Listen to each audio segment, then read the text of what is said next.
NATO's support for Ukraine has been monumental. Billions in advanced weaponry, training for tens of thousands of troops, and critical intelligence. But it's crucial to understand NATO is a supporting partner because Ukraine is not a member. Article 5 does not apply, and NATO forces are not directly fighting. Putin's strategic objective in Ukraine was to stop what he perceived as a threat through NATO expansion. He failed when Sweden and Finland became two new members and gave up years of neutrality.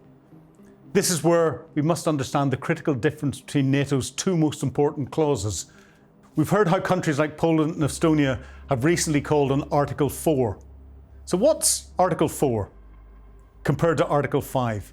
Think of Article 4 as an emergency alarm bell. It allows any member state to call an urgent meeting of the entire alliance when they feel their security or independence is being threatened. It's a consultation. It's a crisis meeting. When Russian Shahed drones entered Polish airspace, Poland invoked Article 4. It's a way of saying, let's talk right now, we're threatened. In British terms, it's the equivalent of a collective stiff letter.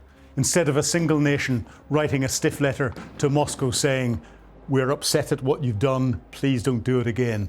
This is NATO as a collective coming together and waggling its collective finger saying this is unacceptable.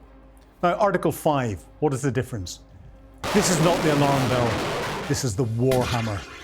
This is the legally binding commitment to mutual defence. An attack on one is considered an attack on all. If Russia were to attack Estonia, Article 5 would be triggered.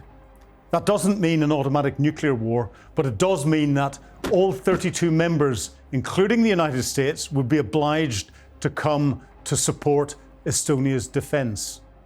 For a time, it seemed the old threat was gone completely, but Vladimir Putin had other plans. Russia's illegal annexation of Crimea in 2014 and its brutal, full-scale invasion of Ukraine in 2022 was a violent wake-up call. NATO was suddenly back to its original core mission, the defence of Europe against an aggressive Russia. Today, the alliance is more unified and determined than ever. Defence spending is soaring. Enhanced forward presence battle groups are stationed in the Baltic states and in Poland and are serving as a permanent tripwire force. Putin's objective for going into Ukraine was to stop NATO expansionism. But Finland and Sweden, once proudly neutral, have rushed to join, recognising that being part of the team is a better way of protecting their nation states from an increasingly aggressive Russia, making the Baltic Sea what some now call the NATO lake.